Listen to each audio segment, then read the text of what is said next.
Hello everyone, Jolene here from Bookworm Adventure Girl. Welcome back. I hope that you are all well, and if you are new to my channel, thanks so much for checking it out. Please hit subscribe and stick around. Many of you already know that I love reading diverse stories, authors, and genres, and I love highlighting Canadian literature, or Can Lit, which is what I'm going to be talking about today, because we are getting very close to Giller season. The Giller Prize is one of the prizes for Canadian literature that I follow, and the long list will be announced on September the 6th. So today I'm going to talk about the prize, I'm going to introduce you to the judges, and then I'm going to talk about the books on my radar and share 14 books that are on my long list hopefuls. So I will leave timestamps in the description box below so that you can skip around to whatever you are most interested in. So let's start with what is the Giller Prize. So basically, it is a literary prize that was started in 1994 for the best Canadian fiction. The winner of the Giller Prize receives $100,000, which is the biggest award for Canadian literature. I will leave a link below in the description box so that you can check out the history of the Giller if you want to learn more about that. There are 5 judges or jury members, and this year I have read 3 of the authors. I have one on my shelf and one is new to me. So I will start with the author that I've read the most of, and that is Ian Williams, who is also the jury chair. I actually just talked about Ian Williams in my July wrap-up because I finished his novel Reproduction, which was the Giller winner in 2019. And I've also really enjoyed his poetry collections. He has Personals and Word Problems.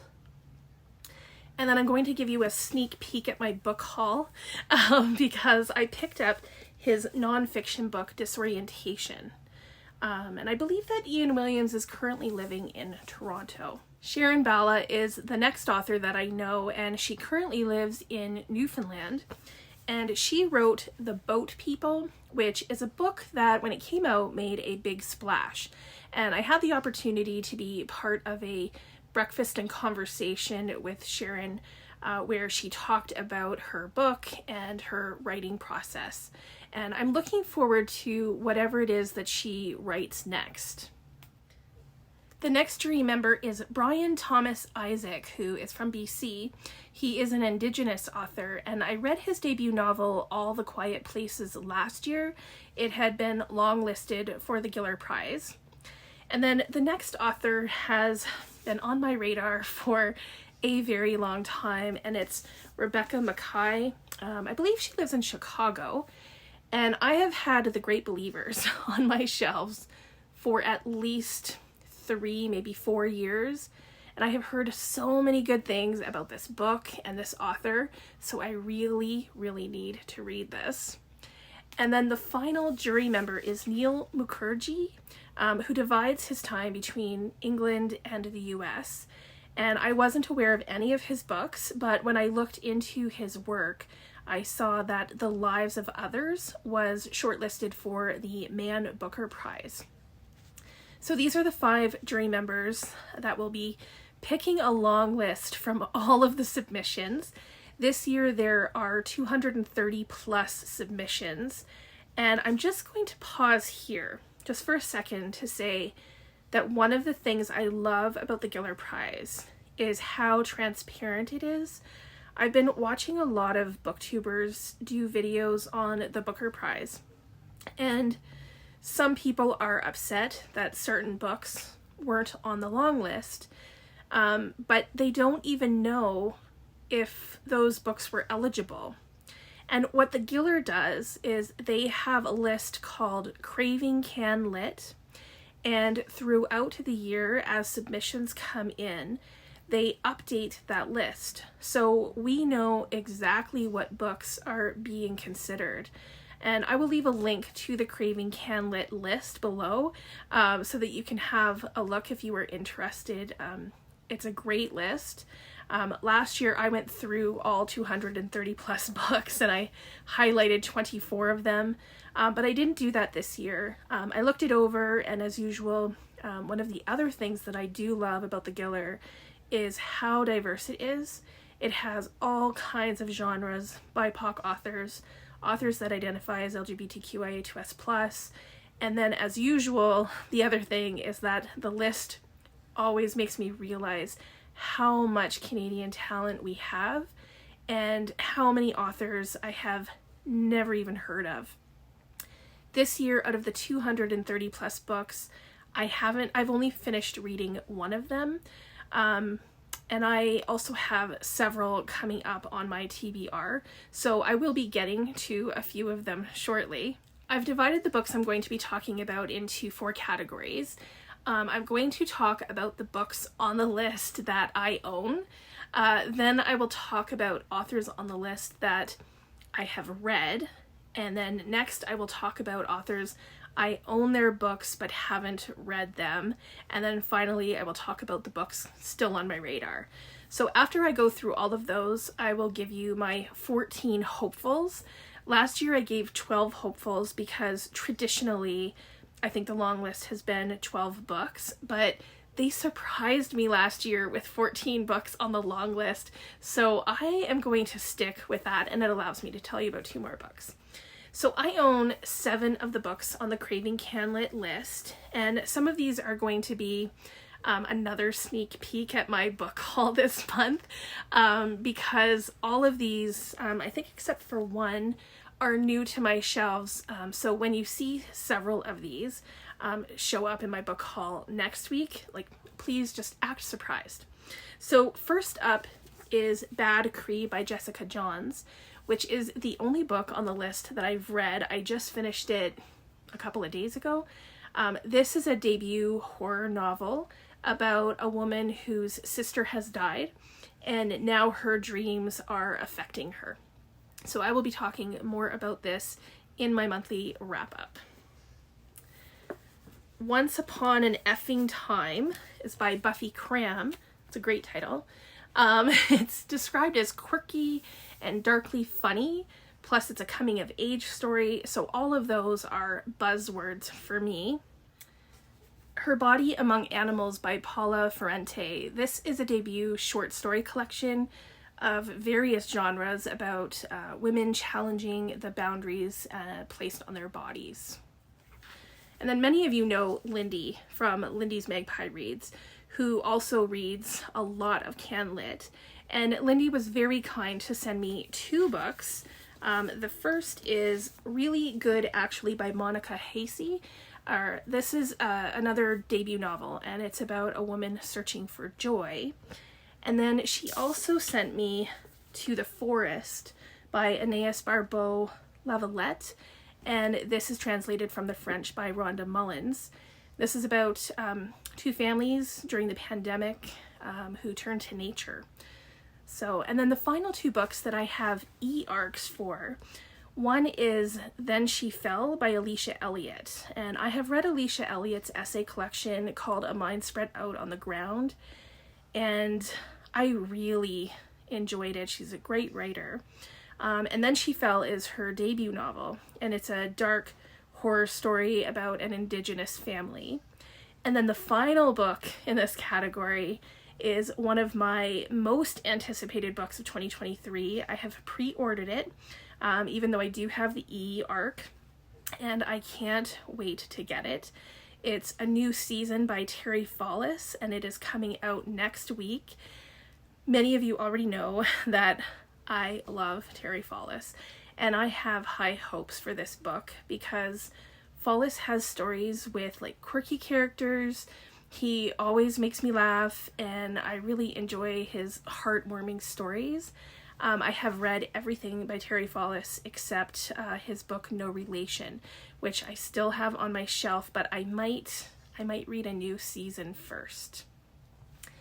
So the next category is authors that I've read, and I have 10 authors in this category. At the top of the list is Margaret Atwood, because I have read everything by her except the book that's on this list. Old Babes in the Wood is a collection of short stories, and some of Atwood's short stories have been, I'm going to say, among my favorites of short stories.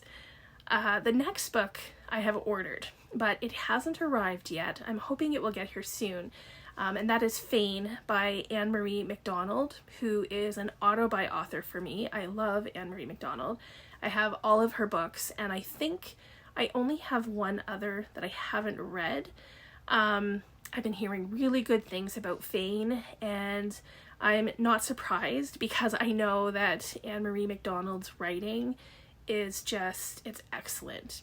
So when I read the synopsis for this, it almost has vibes of The Yellow Wallpaper by Charlotte Perkins Gilman, but I don't really want to know too much because I think for this one I just want to go into it blind and enjoy it. Up next is another favorite author of mine, The Circle by Katarina Vermette. I have loved Vermette's poetry and her two novels, The Break and The Strangers. This book doesn't come out until September 5th, so I am waiting patiently because this follows the story of some of the characters in the other two novels. Okay, another favorite author coming up, The Last Chairlift by John Irving. If you've been around for a little while, it will be no surprise to you that his novel A Prayer for Owen Meany is one of my all-time favorite books. So I am very excited to get to his most recent book. The Last Chairlift has some ghosts in the story, so I'm looking forward to that. Mona Awad is next on the list with Rouge. So I have read two of Mona Awad's books, Bunny and 13 Ways of Looking at a Fat Girl. She always does something surprising with her stories, and this is another gothic horror novel. Up next is The Story of Us by Catherine Hernandez. I have read Scarborough by Hernandez, which was a finalist on Canada Reads, and I also have Crosshairs to get to. The Story of Us is about a Filipino woman who comes to Canada as a caregiver, and it's about the sacrifices that she makes. So I have a feeling that I'm really going to like this story. Next is Venko by Sherry DeMoline. I've read The Marrow Thieves by this author, and I loved it. I have other books by her, and Venko is on my wish list. It's a story about witches and magic, and I'm interested in seeing what Sherry DeMoline does with this story. The Whispers by Ashley Audrine is next. I read her debut novel, The Push, last year, which was a psychological thriller with a bit of a twist, and I said that I was looking forward to her next novel, and here it is. So this is another thriller about several families, and when something happens, I don't know what that something is, but it looks at how these families react to what has happened. Much Ado About Nada is by Uzma Jalaluddin, and that's next on my list. And I've read Hannah Khan Carries On, and I have her other book on my shelf as well. All of her stories are retellings, and this one is inspired by Persuasion by Jane Austen. And she always includes Muslim characters in her stories, so they have an interesting perspective to them. The last book from authors that I've read is Everyone Here is Lying, and that's by Sherry Lapina. This is another mystery thriller writer. I've read An Unwanted Guest, and I think I have another one of her books on my shelf as well. Everyone Here is Lying is about a young girl who goes missing, and the secrets that people, including her father, are keeping, and it does sound intriguing to me. Okay, the next category of books are from authors that I have their books on my shelf, but I have never read them, at least not yet. So first up is Burnham Wood by Eleanor Catton. I have The Luminaries on my shelf. I've even started it, but I really need to go back to that book. Burnham Wood, I've been hearing some mixed reviews about this. It's a psychological thriller with an environment bent to it. The synopsis doesn't really appeal to me, I have to be honest, but I could be persuaded on this one. The Porcelain Moon by Janie Chang. Okay, not gonna lie, I have 2 or maybe 3 other books by this author on my shelf. And this is a case that the covers are so beautiful that I pick them up. And I do really want to read them. The Porcelain Moon is about a woman trying to escape an arranged marriage at the end of the First World War. The Adversary by Michael Crummey. So this is an author that I cannot believe I haven't read yet. I have at least 4 of his books on my shelf, unread. He's been nominated for the Giller before, and he's an author on my radar, actually for the Reading Across Canada Challenge when we get to Newfoundland, which is fairly soon. The Adversary doesn't come out until the end of September, and I don't really know anything about it, except that it takes place in Newfoundland, and there are people wanting to sabotage a marriage, I believe, or a wedding. Yeah, something like that. Another book by an author that I'm surprised I haven't read yet is The Librarianist by Patrick DeWitt. So he has had a few books shortlisted and longlisted for the Giller, including French Exit, which still sits on my shelf.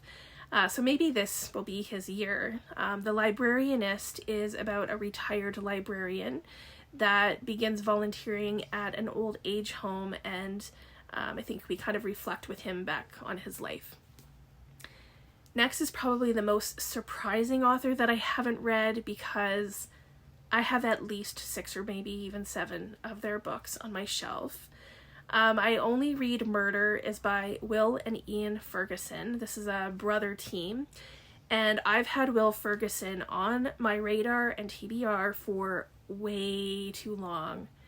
I Only Read Murder is a murder mystery with the main character who is an actress and solving crime, and that kind of becomes reality.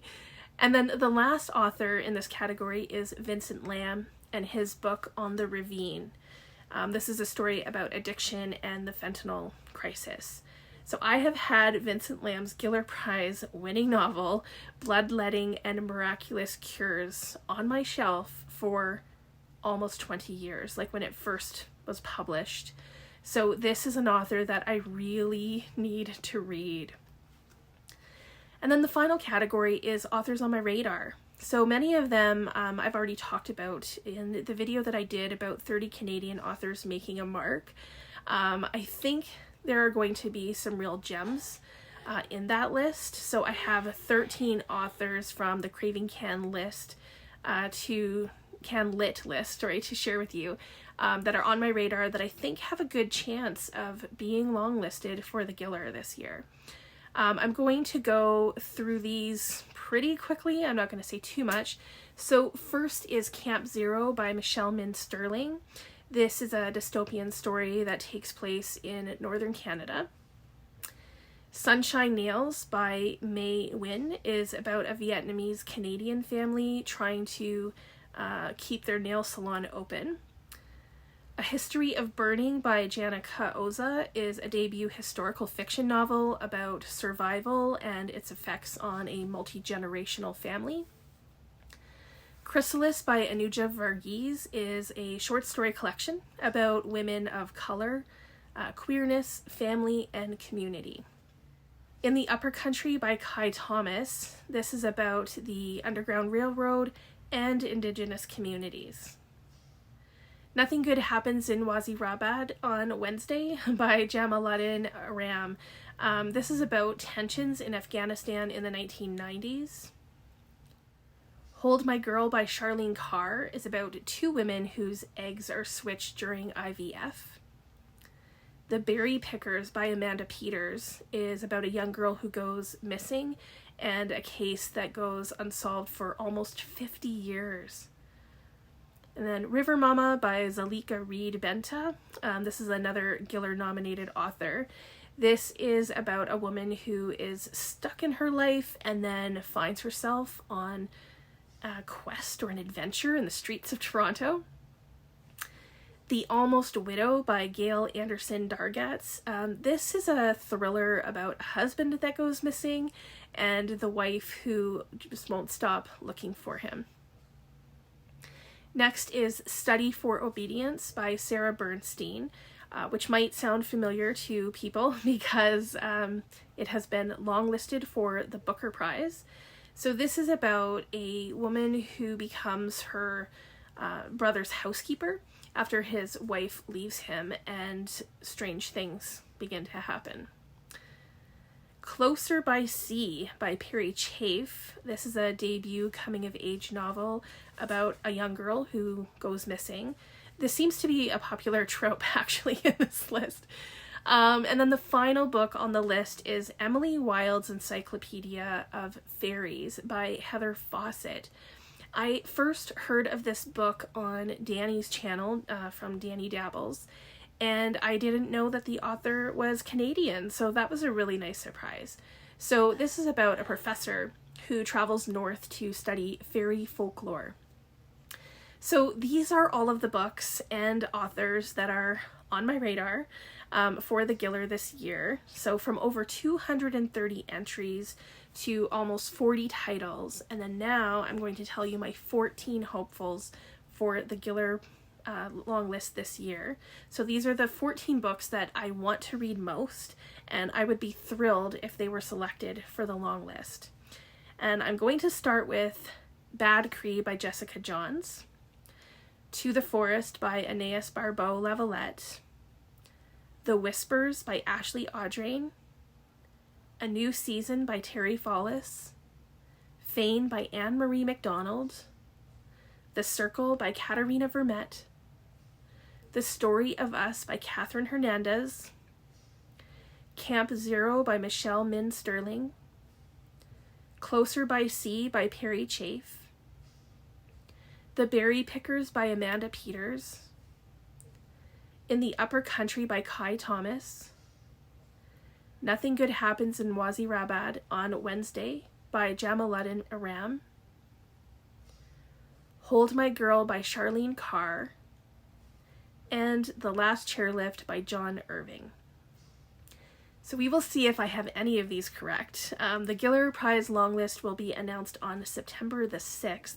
My plan is to read a few from the long list, and then I will make a shortlist prediction, and then the shortlist will be announced on October the 11th, and I will be reading all of the shortlisted books, and I will make a prediction for the winner before the winner is announced on November the 13th. So I will leave the announcement dates in the description box below, along with all of the other links to the Giller Prize, especially the Craving Can Lit list. It's definitely worth checking out. Please let me know if you have any hopefuls for the Giller Prize this year. Have you read any books from my list or from the Can Lit list? Are you interested in reading any of them? As always, I look forward to chatting with you in the comments. Thanks again for watching. I hope you enjoy the rest of your day, and don't forget to make every day an adventure.